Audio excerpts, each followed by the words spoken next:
Hello दोस्तों, आप सभी का स्वागत है। आज मैं सीएनजी के बारे में कुछ डिस्कशन करना चाहता हूँ। मेरी गाड़ी है सियाज पेट्रोल 2015 मॉडल, जिसमें मैंने नवंबर के महीने में सीएनजी किट लगवाई है, लवेटो की नॉर्मल वाली।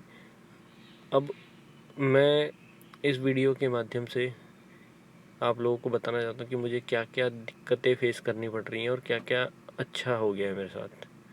वो दोनों चीज़ें मैं आपसे डिस्कस करना चाहता हूँ, ताकि मुझे पता लगे कि क्या मैं इम्प्रूवमेंट कर सकता हूँ। कोई अगर मुझे समस्या का समाधान नहीं मिल पा रहा तो शायद आप लोग मुझे कमेंट्स में बता दें, या फिर कोई आपकी समस्या हो तो वो मेरे थ्रू सॉल्व हो जाए। तो ऐसा है कि मैंने नवंबर के महीने में सीएनजी किट लगवाई थी, 25-23 नवंबर के आसपास। तो जब मैंने किट लगवाई तो जब मैं गाड़ी को लेके निकला तो वैसे पिकअप में मुझे कोई ज़्यादा फ़र्क लगा नहीं। एडवांसर वगैरह इन्होंने लगाया हुआ था तो मुझे कोई पिकअप में फ़र्क लगा नहीं। बट एक दिक्कत आई, जब मैं रेड लाइट पे कभी रुक जाता था लो आरपीएम पे, अगर रेड लाइट पे रुका हुआ हूँ और हल्की सी भी जब गाड़ी चलाते हुए अगर मैंने रेस थोड़ी बहुत भी कम दे दी या फिर क्लच थोड़ा सा ज़्यादा एकदम से छोड़ दिया तो गाड़ी बंद हो जाती थी सीएनजी में। मतलब जो मार्जिन ऑफ एरर था वो बड़ा सा कम हो गया।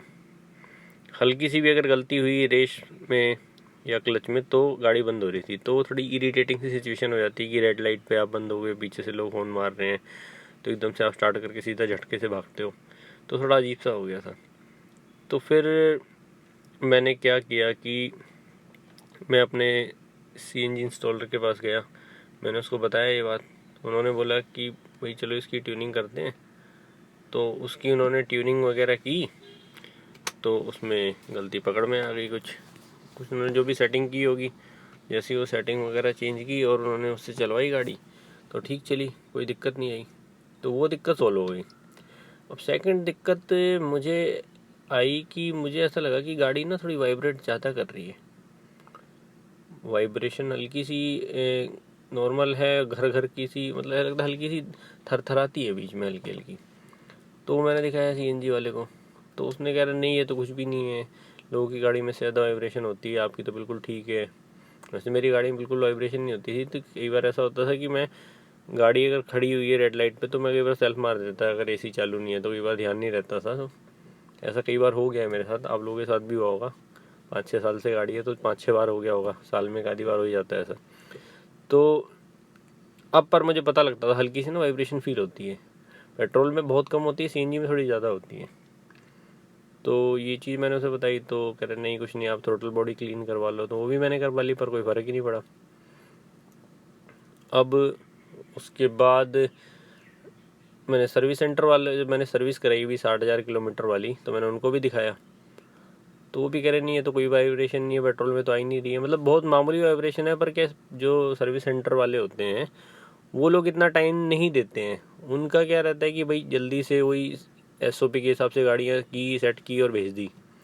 तो मैंने उनको बताया, उन्होंने थोड़ा बहुत लैपटॉप लगा के देखा, कह रहे सब सारे पैरामीटर ठीक हैं, तो कहीं कुछ आ नहीं रहा, तो सब सही है, आप ले जाओ देखते हैं।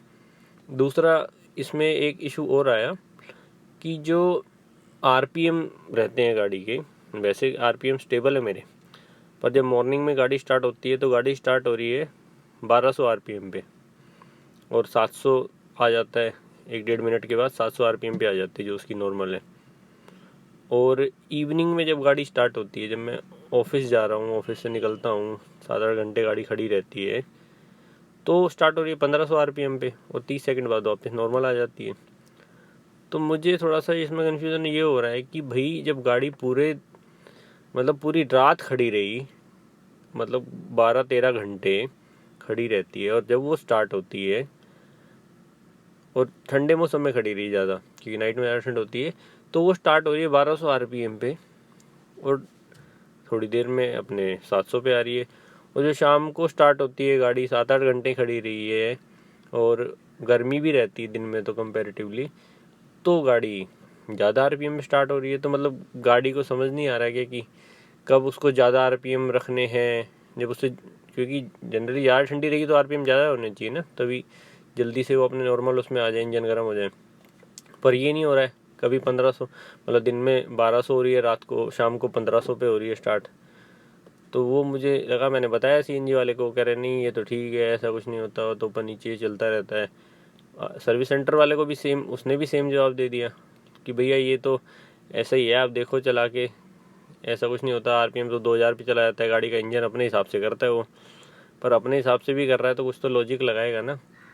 ऐसा तो नहीं है धूप में खड़ी गाड़ी में वो 2000 आरपीएम ले जाएगा और बर्फ़ में जमी गाड़ी में वो 1000 आरपीएम से ही वेट करता रहेगा, चलो आराम से करेंगे 2 घंटे में इसको ठंडा। तो वो मुझे थोड़ा सा इशू लगा।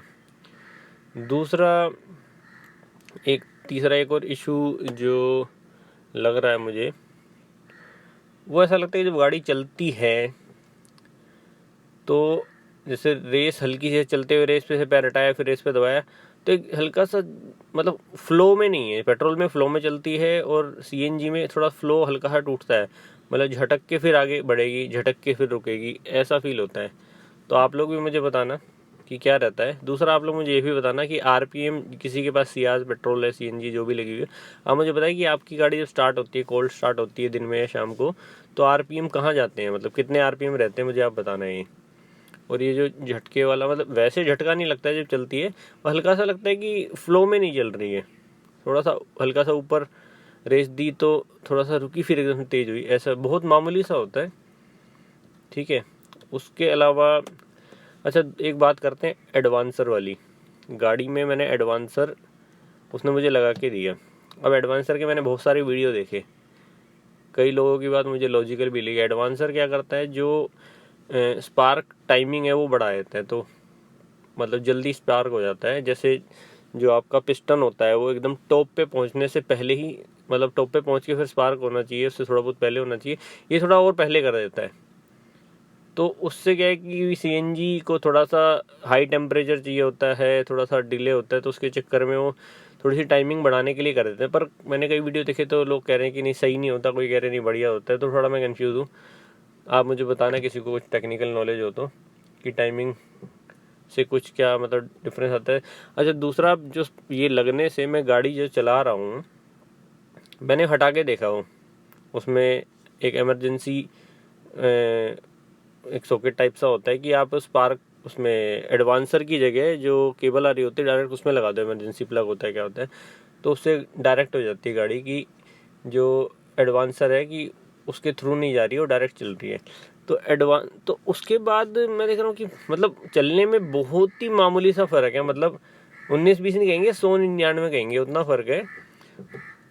और जब मुझे इतना फ़र्क कुछ है ही नहीं उसमें, तो मैं फिर एडवांसर क्यों लगाऊं? क्योंकि अगर डाउट है कहीं पे भी एडवांसर से फ़र्क पड़ रहा है, मतलब नुकसान हो सकता है, मतलब कह नहीं सकते लॉन्ग टर्म में नुकसान है, पता नहीं होगा नहीं होगा। तो आप लोग बताइएगा किसी को कुछ आइडिया इसके बारे में तो पर ऐसा मतलब किस लिए कि लगाएं किस लिए, जब कोई चलने में फ़र्क ही नहीं। कई लोग कह रहे हैं बिल्कुल ही ज़मीन आसमान का फ़र्क है, कई वीडियो देखे हैं मैंने लोगों के, कह रहे हैं जी बहुत बढ़िया चल रही है, उससे पहले दबी थी। पर मेरी तो कुछ मुझे समझ नहीं आया, कोई गाड़ी दब नहीं रही, वैसे भी उतनी चल रही है, वैसे भी उतनी चल रही है, बहुत मामूली सा फ़र्क है। या तो फिर एडवांसर की ट्यूनिंग ठीक नहीं है, या फिर उसकी ज़रूरत ही नहीं है, वैसे इसकी मतलब उसी हिसाब से चल रही है, टाइमिंग ठीक है। तो आप लोग देखिए बताइएगा मुझे। अच्छा एक मैं अपनी साइड से बताना चाहता हूँ कि जैसे जब सीएनजी सिलेंडर लगता है, मैंने 14 किलो का लगवाया, तो गाड़ी दब जाती है। तो गाड़ी दबने के लिए, मतलब दबे ना उसके लिए, लोग क्या करते हैं गुटके लगवा लेते हैं इसमें। तो जब गुटके लगवाते हैं तो गाड़ी उठ तो जाती है, वापस नॉर्मल हाइट पे आ जाती है, क्योंकि 1.5 इंच दबती है, वो गुटके उतने लगते हैं 1 इंच हाइट बढ़ा देते हैं। पर गाड़ी ना थोड़ी सी, एक तो बॉडी रोल हो जाता है, पीछे से लहरेगी, ब्रेकर पे जंप आएगा तो थोड़ी ज़्यादा जंप करेगी, क्योंकि स्प्रिंग तो उतने ही है ना उसके, दबे हुए स्प्रिंग। पर उसे जब वो जैसी वेट जैसी ब्रेकर पे गई या गड्ढे में गई तो स्प्रिंग से लोड हटता है, वो बहुत ज़्यादा ओपन होते हैं, जितने नॉर्मली ओपन होते हैं उससे ज़्यादा। तो उससे बेसिकली क्या है कि लोड है ना, स्प्रिंग उतना नहीं ले पा रहे हैं, और शॉकर पे कहीं ना कहीं जो सस्पेंशन है उस पर लोड बढ़ता है। तो उसकी जगह मैंने लगवाया कुशन बफर, वो 2250 या 2200 का पड़ा था पेयर, तो वो लगवाया, उससे बड़ा फ़ायदा हो गया। उससे एक तो कोई बॉडी रोल नहीं है, और गाड़ी की हाइट भी नॉर्मल आ गई है, मुश्किल से 5 mm 7 mm कम होगी। तो मतलब कोई ज़्यादा फ़र्क नहीं पड़ता, देख के तो पता ही नहीं लगता है। और कोई बॉडी रोल नहीं है उसमें, कोई जंप नहीं लेती, कोई लहर नहीं मारती पीछे से, मतलब बिल्कुल सही होगी ये। तो वो तो मैं रेकमेंड करूँगा कि वही लगवाएं। और दूसरा मुझे बताएं अगर किसी को पता हो, कि मैं सोच रहा था 5-7 इंच जो mm कम रह गई है हाइट, मतलब कंपेरिजन जितनी पहले थी, तो उसमें कोई जो गुटके आ रहे हैं जनरली, वो क्या है कि पूरे वो 1 इंच ही हाइट बढ़ा देते हैं। तो मैं सोच रहा था अगर आधे इंच ही हाइट बढ़ाने वाले गुटके आ जाएं तो वो लगवा दूं। मिल नहीं रहे, मतलब मैंने पता किया तो मुझे नहीं मिले। तो आप लोग बताइएगा कि क्या है। बाकी तो देखते हैं लॉन्ग टर्म और रिव्यू में। कोई और आपका सवाल हो तो मुझे बताइएगा। और जो मैंने जितनी भी डिस्कशन की है, आप भी अपना एक्सपीरियंस बताइए। ऐसे मैंने एक एवरेज के बारे में नहीं बताया। एवरेज जो इसकी पेट्रोल में निकलती थी वो 13-14 के आसपास निकलती थी, क्योंकि मेरा तो ट्रैफिक में रहना है दिल्ली में।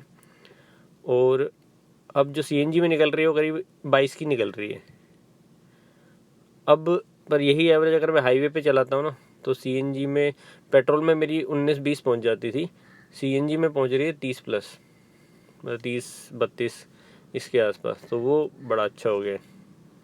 बाकी किसी का कोई सवाल हो तो मुझसे ज़रूर पूछिएगा, मैं ज़रूर रिप्लाई करूँगा आपका। Thank you.